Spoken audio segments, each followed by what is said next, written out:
Okay. Good evening, everyone. Thank you very much for attending this December BOMSS Journal Club. Delighted to have you with us for the last Journal Club of the year.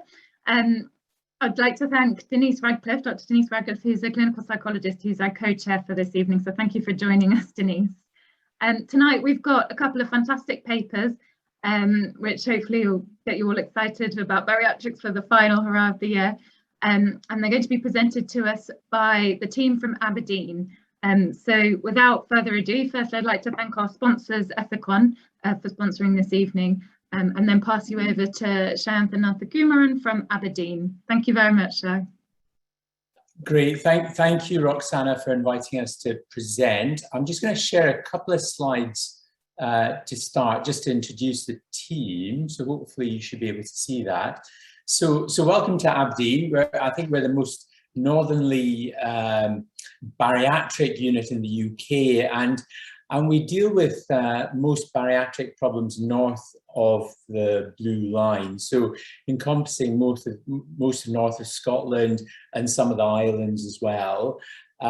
This is the team, and you might recognise some of the faces. So we have Dr. Fiona Campbell, who's our lead psychologist, who's going to present the first paper. And we've got Peter, who's one of my consultant colleagues. So he's specifically here to answer some of the statistics with the second paper. This is where we're based. So this is Aberdeen Royal Infirmary with a medical school across here and some of the research facilities.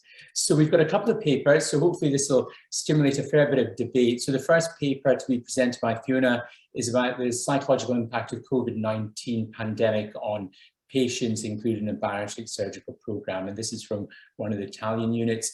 And then we will finish off with a paper that we presented by Amir, who's one of our ST trainees in upper GI surgery, and it's looking at the association of bariatric surgery with major adverse liver and cardiovascular outcomes in patients with biopsy-proven NASH. I'd like to thank the sponsors. So I'd like to thank Ethicon for sponsoring the evening. And I'm now going to stop sharing and hand over to Fiona. So thank you, Fiona. Thank you. I shall just share my slides.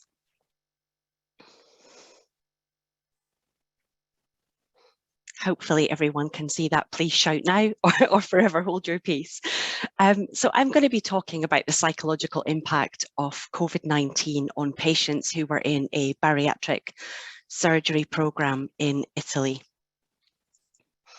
So I probably don't need to remind everyone here that COVID-19 has radically changed lifestyles and our daily routines around the world. But I think it's worth just taking our minds back to March of 2020, when we all had probably the most strict part of restrictions in terms of lockdown. At this time in Italy, there were strict self-distancing measures. There was very severe and strict travel restrictions where you were only allowed to make essential journeys. There was limited access to services. There was lots of people in isolation, not able to mix with loved ones, friends, family, work colleagues. And there was also a lot of financial pressure as well around that time, people feeling a lot of job insecurity. In addition to this, there was a lot of media attention about obesity and the impact of COVID-19 on people who live with obesity, probably creating quite a lot of fear, probably creating quite a lot of shame and stigma as well amongst our patient cohort. So the World Health Organization declared COVID-19 a pandemic on March the 11th, 2020. As we're all very aware from images that came out on our TV screens from Italy. It was the first country in Western Europe to be severely impacted by the virus. And their national quarantine and lockdown started on March the 9th and ended on the 4th of May. Interestingly, this study took part within that time frame. It took place between the 6th of April and the 3rd of May, just to put it into context. So I thought it was worth thinking just a little bit about the psychological impact of a pandemic. We know there can be a broad range of implications, including a range of mental disorders that this paper will go into in a little bit more detail. We know that people are likely to experience increased anxiety, increased low mood.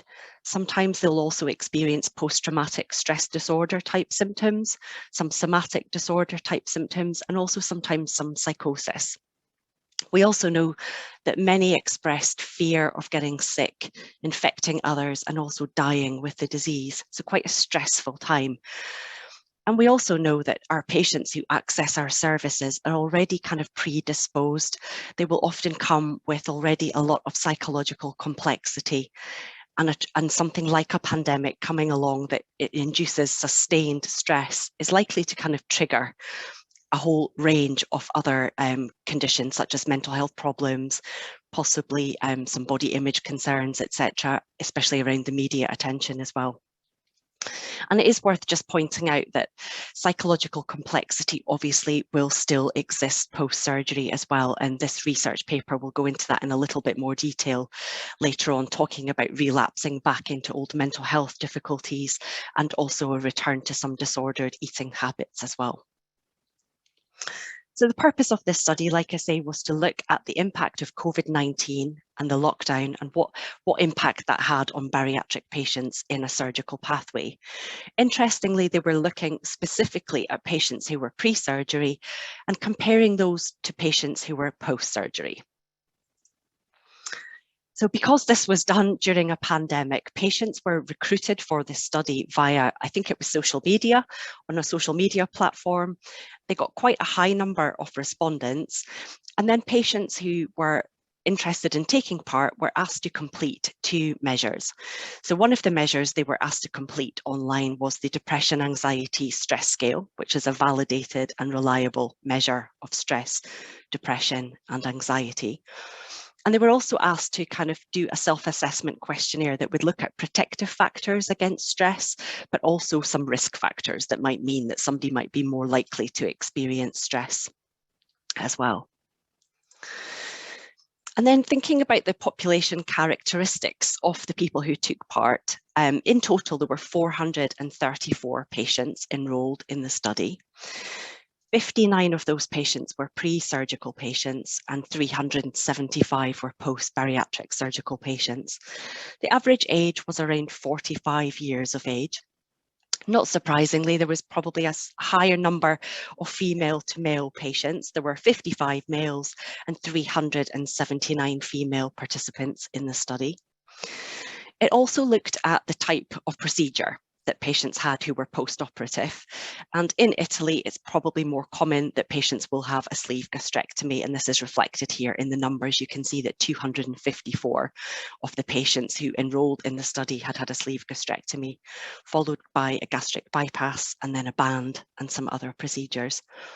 And interestingly, they looked at patients who were anything from 1 month, primarily up to 3 years post-op, but you can also see at the very bottom of that screen that it actually also does include a smaller number of patients who were 3 to 5 years post-surgery and even beyond 5 years.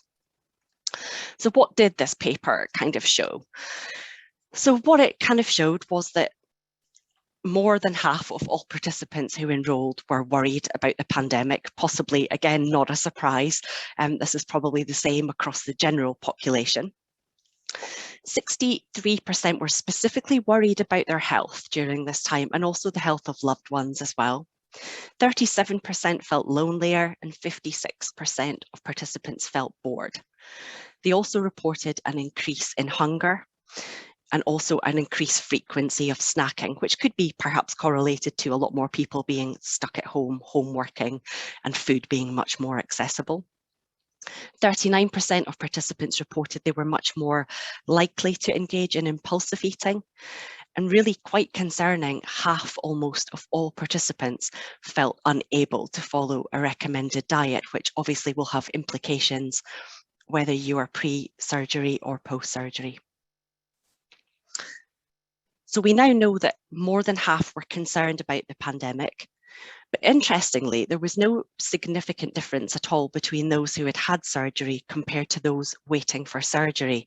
So it seems that whether or not you are living with obesity or obesity has featured in your life, you are likely to experience the same side effects of living through a pandemic, having gone through a programme. There was a lot of concern for health and those of loved ones, and a quarter of all subjects reported feeling depressed, anxious, or stressed. And we also know that such kind of ongoing stress where there's no end point and there's a lot of uncertainty, just like in that first wave of the pandemic, we know that this contributed to a lot of emotional dysregulation. So people felt really a sense of spinning out of control, and this would often result in a return to maladaptive eating behaviours. And the behaviours that they specifically noted was a return to binge eating behaviours, grazing and comfort eating, again, very problematic for our patient cohort, particularly post-surgery, if they're going to have a good outcome from surgery. So what we can conclude about this paper is that the pandemic did lead to increased psychological distress in patients, whether they have a current or present history of obesity. It also impacted their quality of life and affected their dietary compliance. They felt really unable to comply to recommendations that our teams would be making. It also indicated that targeted psychological support is warranted in times of increased stress. And we already know that patients who enter our pathway are already quite vulnerable. And even if perhaps their anxiety or depression was quite well controlled, it may in fact be that the pandemic has triggered this and made things a little bit more tricky for them. We also know that it interrupted eating patterns. We spoke about a return to kind of binge eating and grazing. And we also know that loneliness and boredom, again, a pure sign of having reduced social contacts, not having the same routine, is likely to contribute to eating dysregulation as well. So in terms of limitations of the study, as a psychologist, the first one that jumped out at me was no in-person interview was performed. Now, I can fully appreciate in the first wave of the pandemic, this would have been really difficult to achieve, even virtually. But we all know from seeing patients face to face, we get much more rich information and more detailed information that we're not going to get from people who are ticking boxes. They say that their sample size was relatively small. I would actually take my hat off to them to say, well done for getting over 400 participants in a 3-week time frame. I would be pretty delighted if people felt they had the headspace to take part in some research during a pandemic. They also stressed that at the time, the COVID-19 specific questionnaire they used was not validated, but they felt it was very relevant. And I do believe until the time of this paper was published, there were still no COVID-19 specific questionnaires that had been validated. I think from my perspective, they didn't appear to kind of refer to any sort of control group. It would have been really interesting to look at either a cohort of patients who had gone through a bariatric surgical program prior to a pandemic and were the outcomes similar, if there was any undue stress in a person's life. I also think they missed a point by not looking at BMI and whether or not there might be any other differences. And such a shame that they didn't look at kind of pre-existing psychiatric or psychological comorbidities in the people who were taking part to see whether or not their symptoms had remained the same, got worse, or actually not changed at all. However, the study does add some things to what we can learn from. It obviously indicates that they are very worried about the pandemic. I think we probably all are very aware of this and very worried about delays to surgery, etc. as well. They're obviously very worried about their health, whether they've had surgery or not.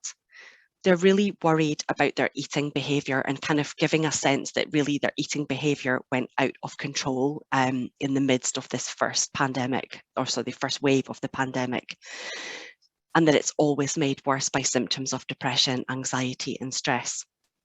However, a positive to come out of the paper is that it really looks at resilience. And if we can build a person's resilience, this is actually a protective factor, meaning that they might actually not experience the same amount of anxiety, distress, or low mood.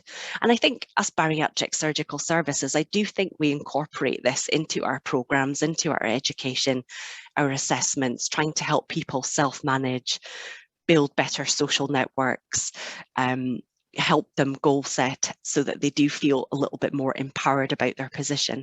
But this is something we can certainly move on from and build into our services. So I thought I would just really end my presentation with a final slide, kind of more thinking about service implications and discussion points. I think it's really important that we take kind of a pause to think about resilience and how do we incorporate that into our programs. But I think the biggest change for me in reading this paper was thinking, gosh, in Aberdeen, like all other services, we've been hugely affected by the pandemic and delays to surgery.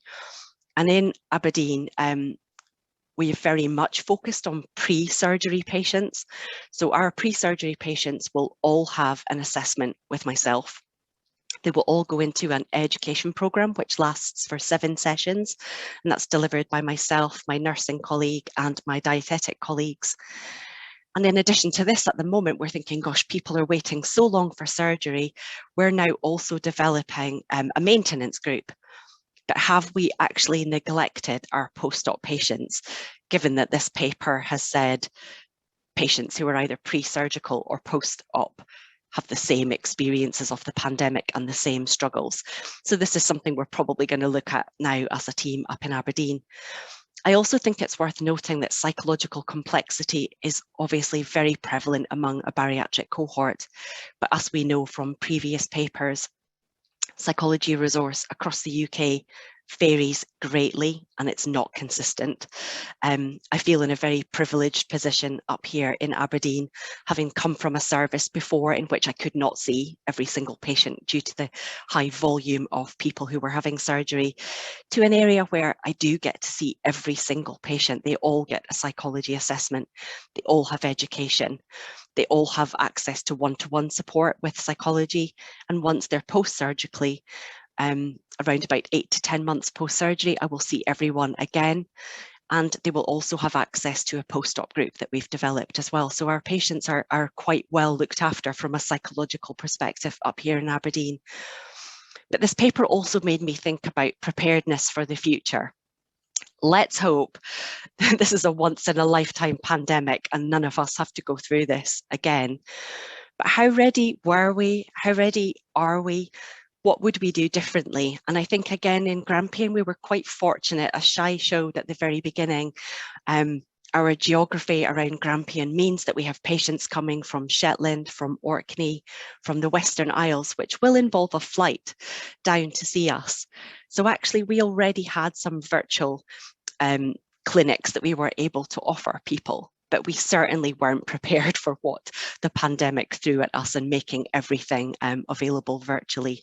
And I'd be really interested to hear if anyone has thoughts around how they would prepare differently for the future, or how their service has adapted or been impacted by the pandemic. But thank you very much for your time, and I'm open to take any questions. Thank you for a really thoughtful and comprehensive summary of the paper, Fiona. It's a really timely presentation, I think. We've got a couple of questions that have come through for you, so I'll maybe start with those, and then if we get time to sort of go back to some of the discussion points, we can. So the first is from Kathy Breen, and she asks, was the increase in binge eating assessed using a validated tool, or was it self-reported? Self-reported, sadly. Again, that would have been so much richer if we'd been able to add more measures in. I would also have liked to have looked at stigma and shame in amongst that cohort as well, given the media attention. But sadly, no, it was just self-reported. Yeah. And I think you're absolutely right. The way that people define binge eating sort of varies massively, doesn't it? Yeah. Next question from Emma Shuttlewood. Did the paper ask anything about the level of support the individuals were receiving at the time? No, I didn't read anything within that. I couldn't see. I mean, I think they did very well to get so many patients. So I guess possibly that is a sign that patients do feel quite supported, that they were willing and wanted to take part. Mm-hmm.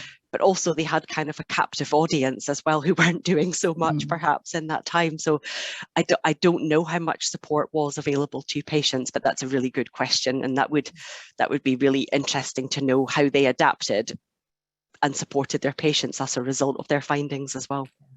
Yeah. Roberto has asked, is there any mention in the paper whether the bariatric patients are worried about COVID-19 pandemic concerning the high rate of mortality in patients with high BMI? Yeah, I think it did kind of stress that generally in a pandemic, people are really worried about infecting others, about dying, and the risks associated with that if you are living with obesity. But again, that was self-reported.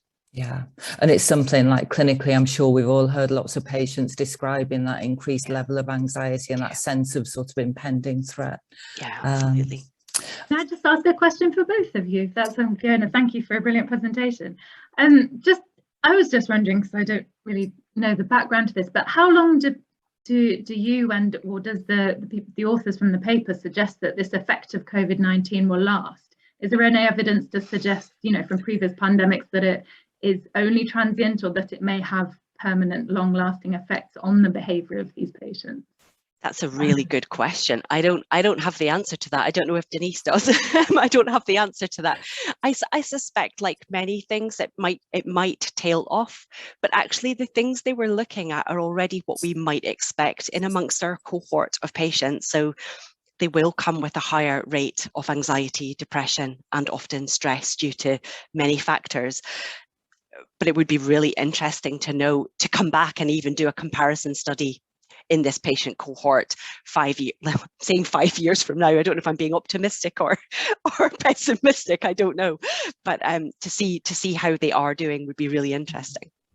I guess what it highlighted to me is something about the difference between, is this specific to COVID, or is COVID more an example of a stressor which is likely to activate those sort of underlying issues around emotions and eating that sort of exist in many of our patients anyway. So it's just an example of a trigger in some ways. And I guess for me, it just really highlights the importance of continuing to think about that with pre-op patients, but also that association still exists with the post-op patients as well. Shai? Thank you. Yeah, no, thank you. It's quite interesting, isn't it? One of the striking things is it would be lovely to have had some control groups. So if the general population who aren't having bariatric surgery, the stresses on them and how they felt, and then maybe looking at bariatric surgical patients not in a pandemic. So things to think about. What would be fascinating to know is what's their outcome as in weight loss. How do they, what happens to their graph? So if you look at the SOS graph, it falls down and then plateaus off. Is there a less of a fall off? It would be lovely to know what happens, and especially also with their comorbidities. And the other aspect is they captured a lot of this right at the start of the pandemic. And if this was done later on, would there have been a slightly different response? So some very interesting kind of thoughts around this, but certainly work that can be taken forward as well. Brilliant, thank you. I think in the interest of time, we'll move on to the second talk now, but thank you so much to Fiona and the team, and Denise, that was a fantastic presentation. Are we moving on to Amir now, who's a trainee, I believe? Thanks, Roxana. So if I introduce Amir, he's one of our ST trainees working in the unit, in our upper GI unit. So he's going to present a paper, and we picked this paper because of some conversations I've had with our local hepatologists, and I'm sure others on the call will recognize that we don't just get referrals from primary care, we get referrals from orthopedic surgeons, from the fertility clinic, from the respiratory clinic, and some from various sources. So we thought we'd look at liver disease. So over to you, Amir. Hello, can you see my screen? Yes. All right, yeah. Good evening, everyone. Thank you very much for giving me the chance to discuss this interesting paper with you today. And it's quite interesting one recently published a month ago, and one of the most influential medical journals in the world. And it is discussing the association between bariatric surgery and the incidence of major adverse liver and major adverse cardiovascular outcome in patients who had biopsy-proven steatohepatitis. Looking at the paper, we can see that it was published in JAMA, which is one of the most outstanding and most widely distributed medical journals in the world.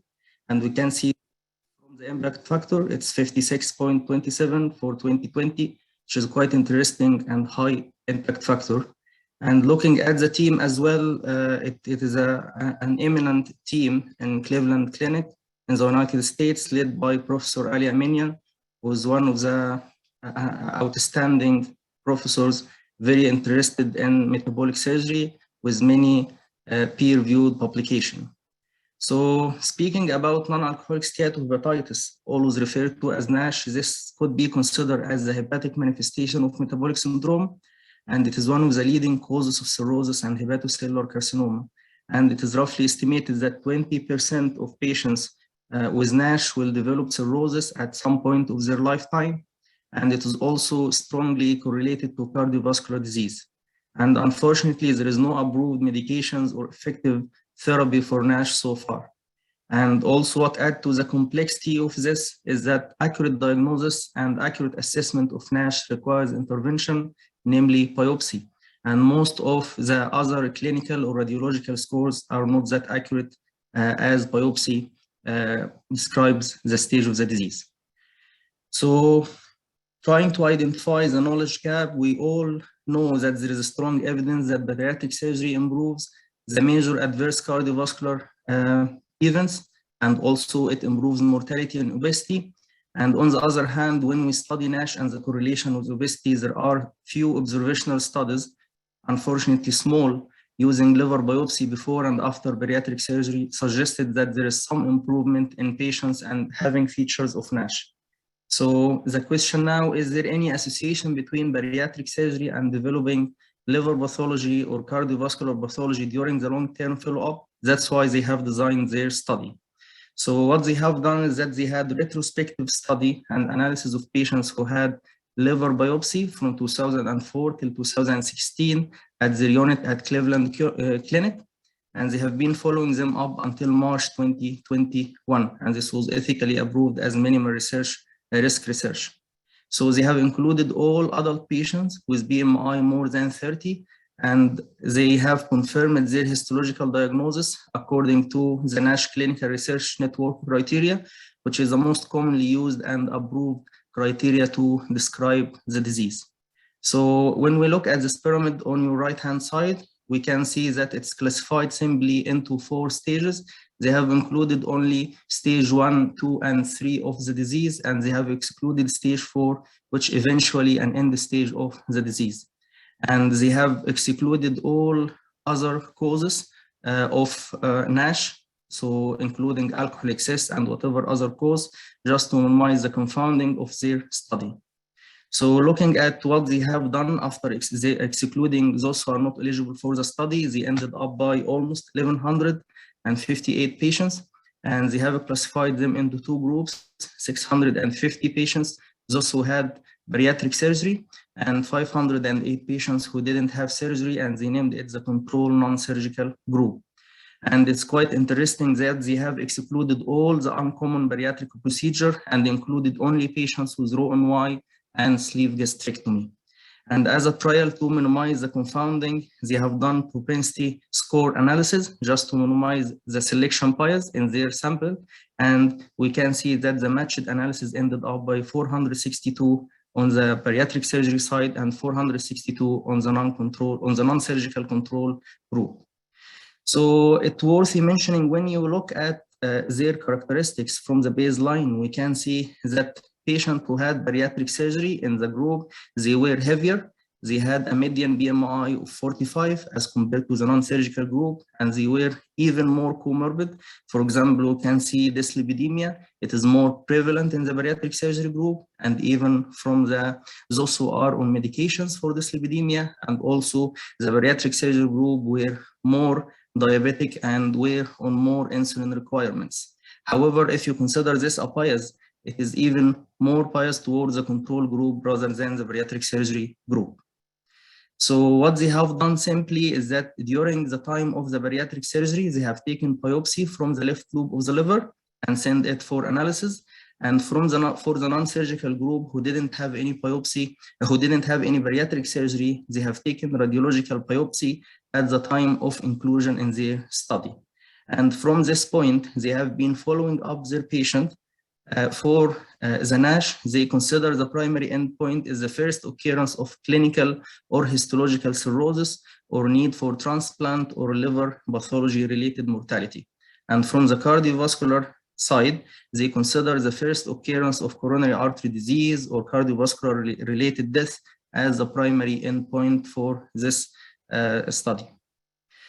So looking at their results, when you look at the liver pathology and the adverse liver outcomes, we can see that the hazard ratio is quite interesting. It's 0.12 with a confidence interval of 0.02 till 0.63. So the hazard ratio of 0.12 means simply that having bariatric surgery within 10 years, it reduces the risk of dying due to adverse liver outcome or having adverse liver outcome by 88%.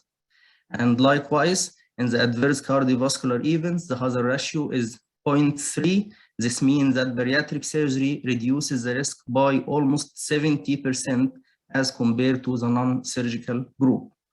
And when we look at this table as well from their results, we can see that the cumulative incidence in their primary comparison is 2.3% cumulative incidence of adverse liver outcomes in the bariatric surgery as compared to 9.6 as compared to the non-surgical group. And from the cardiovascular pathology side, the primary comparison showed that the cumulative incidence is 8.5 in the bariatric surgery group compared to 15.7 in the non-surgical group. So to simplify this, bariatric surgery patients have better cumulative incidence as compared to those who don't have bariatric surgery. They have also recorded their operative adverse effect, and we can see it is around 10% within 30 days, and also they have 7 patients mortality within the first years. Looking globally at this study and identifying its limitations, we can see that there's some inter-observer variabilities. So the histological assessment, although they have asked expert pathologists to identify and classify their NASH, either stage 1, 2, or 3, we can still identify some inter-observer variabilities. And also there are some variabilities in between the groups, although that they have done the propensity score analysis, trying to minimize this bias. And there is another unmeasured bias that is called healthy user effect. Simply, patients who opted to have bariatric surgery might have been committed to a healthier lifestyle, which might have been committed to giving better results in the bariatric surgery group. And also the coding error or misclassification. For example, we can see this study identified sleeve gastrectomy in about 17% of patients, although sleeve gastrectomy is known to be the most commonly bariatric procedure which is performed in their unit. However, on the other hand, it's considered a very large sample size, and all of these patients had biopsy-proven diagnosis, which is the most accurate diagnosis of NASH. And also the long follow-up duration. This is the longest duration on all other studies studying this effect so far. And this provides evidence that bariatric surgery is associated with lower risk of major adverse liver outcome and major adverse cardiovascular effect in patients with NASH and obesity. And these findings actually might suggest that bariatric surgery could be considered as a therapeutic option, especially in the rarity of any available medications to treat NASH so far.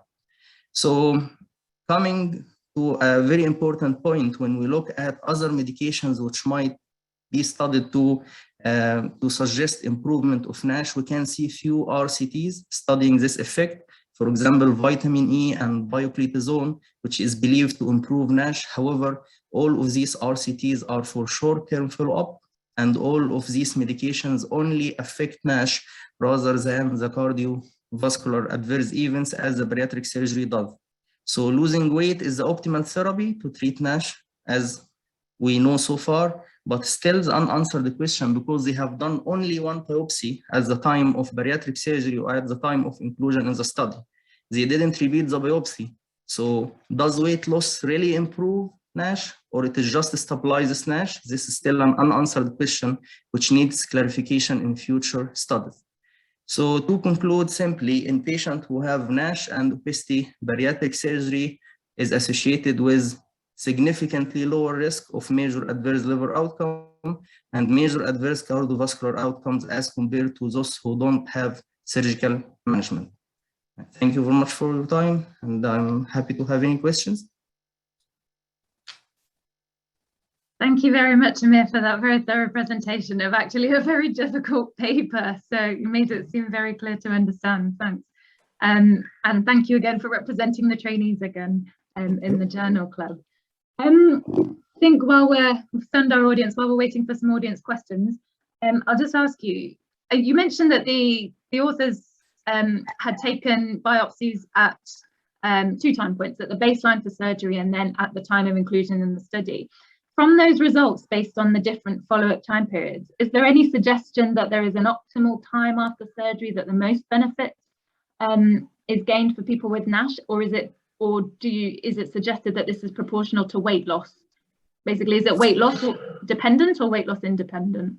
This is definitely, I think it is weight loss dependent. They have taken only 1 biopsy, either at the time of surgery or at the time of inclusion in the study.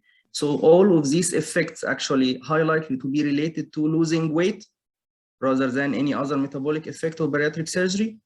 So again, it is still an unanswered question. Ideally, maybe future study could repeat the biopsy at some point during the follow-up just to monitor those who had, for example, stage 2 of the disease or stage 3. Have they been stable due to losing weight, or did they move to a lower stage? This is still an unanswered question for future studies. Thank you. And one thing I also wanted to ask, in terms of what's the evidence out there for the safety or the efficacy of using pioglitazone after bariatric surgery in terms of the metabolism of it? Is it used anywhere?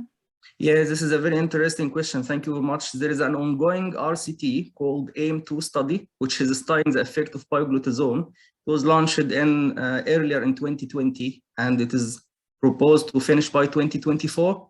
So far, the evidence is not that strong, but this question to be answered within 3 years. Okay, thank you. And then to the rest of the team as well, in terms of taking biopsies at the time of surgery, do you do it? Is it something that you would, because different units have different, and surgeons have different perspectives on it in terms of the safety or the benefit of doing it. Do you have experience of it? It is still an intervention, and it is not a routine practice in our unit unless the patient is consented for that for different reason. But for the purpose of bariatric surgery, it is not a routine practice for our unit. Occasionally, we'll have our hepatologists who refer a patient with NAFLD or NASH and say, "Do you mind just getting a liver biopsy?" But routinely we wouldn't. Yeah. I think we've just had a question through from Mohammed. Thanks, Amir. A non-invasive way of assessing liver disease would be by using the FibroScan. Did the authors look at performing this before surgery or at some time after surgery to see if there was a difference? No, actually, it was not mentioned clearly. They have included only patients who had biopsy-proven NASH. They didn't consider any other radiological or clinical assessment for NAFLD or NASH.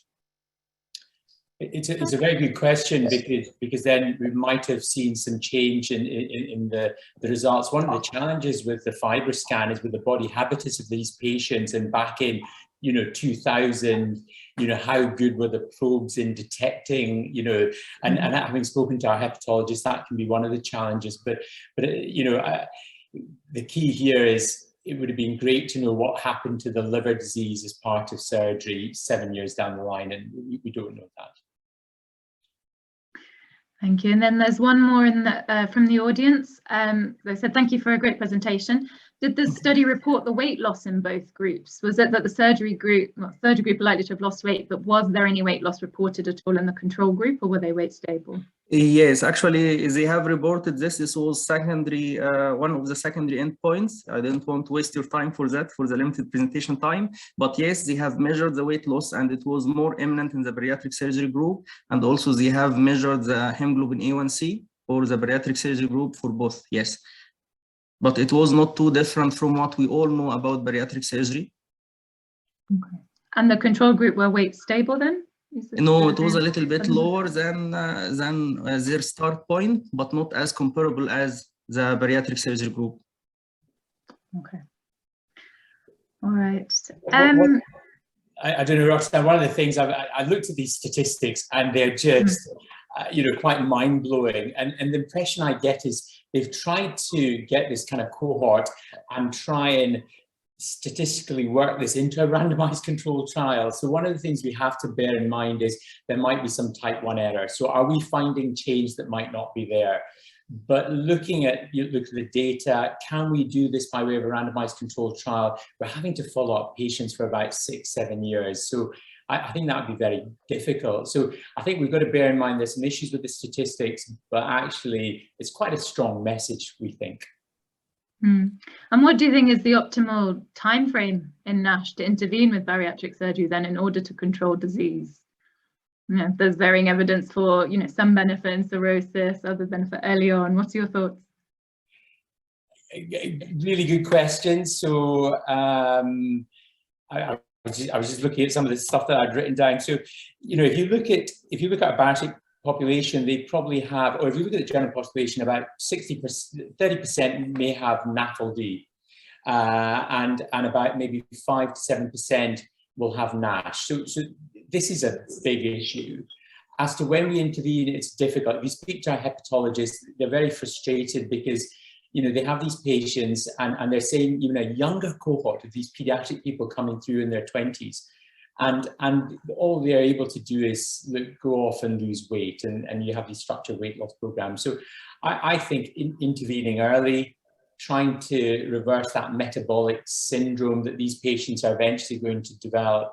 So I think that'd be the right thing to do. But again, it's about resource allocation, isn't it? Yes, exactly. We're just saying we're coming up to time now. So I just want to say thank you so much to all the team from Aberdeen. Thank you very much for presenting, and thank you very much to Denise Radcliffe for joining as our expert co-chair. Really appreciate it. Our next BOMSS event is just before Christmas on the 22nd of December. We have Mary O'Kane, who needs no introduction, who's going to be talking about the updated BOMSS nutritional guidance for post-bariatric surgery. Which, to be honest, I don't think I can ever hear enough of, because it's always just we always need refreshing, and there's always something new that I learn every time we talk about it. So I hope you can all join us then on the 22nd of December, and then we'll look forward to the next instalment of Journal Club in 2022. So thank you very much, everybody. I hope you have a lovely evening and enjoy the holidays. Good night. Right.